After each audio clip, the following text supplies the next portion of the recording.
46 46 আর 4 27 আর হলো 5 আর 32টা বছর পরে খ্রিস্টান বিজ্ঞানীরা গবেষণা করে রেজাল্ট দিয়েছে।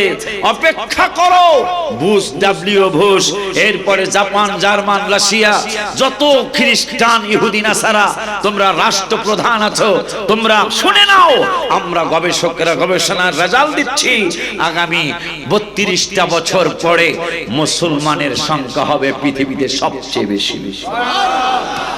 ফেসবুকে আসছে জর্জ ডব্লিউ বুশের মেয়ে মুসলমান হয়েছে, যিনি ইরাকের সাথে যুদ্ধ করেছে। আমার মনে হয় বড় পীর সাহেব হুজুর কয়, তুই যখন ইরাকে হামলা করছো তোর মায়ারে মুসলমান বানাবো। মারহাবা কোন বেটা? জর্জ ডব্লিউ বুশের মেয়ে মুসলমান। আমেরিকার শ্রেষ্ঠ গায়ক, এক গায়িকা, শ্রেষ্ঠ গায়িকার মধ্যে একজন, তিনিও আমার হাবিবুর উপর ঈমান এনে মুসলমান হয়ে গেছে। নামটা ভুলে গেছি আমি। ইন্ডিয়ার প্রিয়াঙ্কা চোপড়া, যাকে চিনে না এমন মানুষ খুব কম, যার বডি বানানো হচ্ছে লন্ডনে, বাবা নিয়ে ফেলেছে, তার ভাস্কর্য বানাচ্ছে লন্ডনে। তাকে প্রশ্ন করলো সাংবাদিকরা, ম্যাডাম আপনাকে একটা কনফারেন্স করছি আমরা, কিন্তু জানতে চাই আপনার জীবনের কোন সময়টা অত্যন্ত সুখের, ভেরি নাইস একটা সময় হয়েছিল আপনার, সেই সময়টা কোন সময়? কি আপনি সিনেমা করার সময় না সিনেমা দেখার সময়, গান করার সময় না গান দেখার সময়, নাটক করার সময় নাকি নাটক দেখার সময়?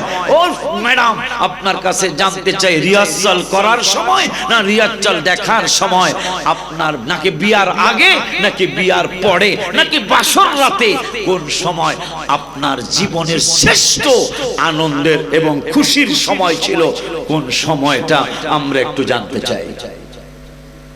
প্রিয়াঙ্কা চোপড়া, ইন্ডিয়া ভাইরাল নায়িকা, তাকে প্রশ্ন করা হলো, সাংবাদিকরা, শত শত সাংবাদিকরা প্রশ্ন করলেন, আপনার জীবনের শ্রেষ্ঠ খুশির সময়টা কোন সময় ছিল, তা আমরা জানতে চাই।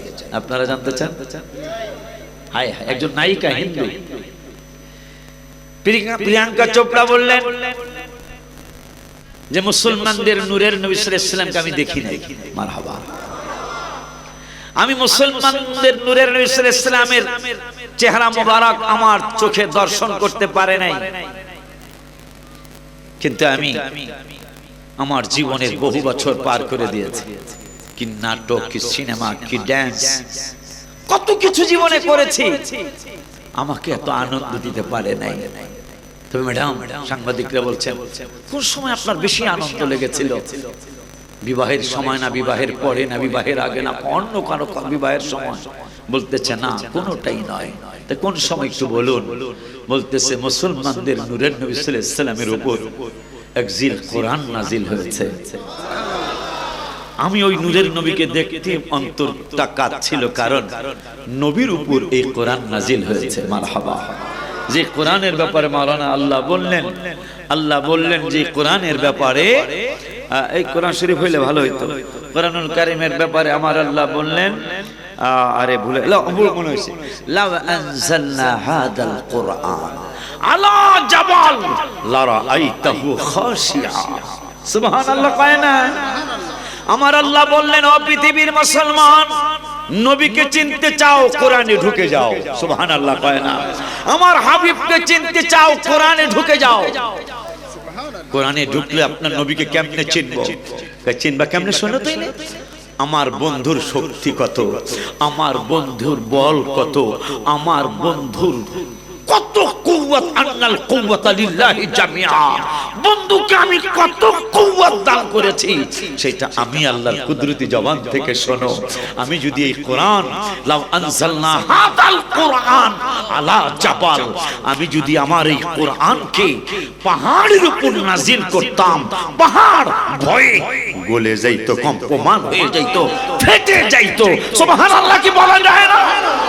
এই সুবহানাল্লাহ আসতে বললে হয় না, জোরে বলেন, জোরে শক্তি দিয়া বলেন, ইয়া রাসূলুল্লাহ। কেমন কথা, কেমন কথা! আল্লাহ বলতেছেন, আমি যদি কোরআনটা পাহাড়ের উপর নাজিল করতাম, পাহাড় চৌচির হয়ে যাইতো, পাহাড় খণ্ড বিখণ্ড হয়ে যাইতো, পাহাড় ভেঙে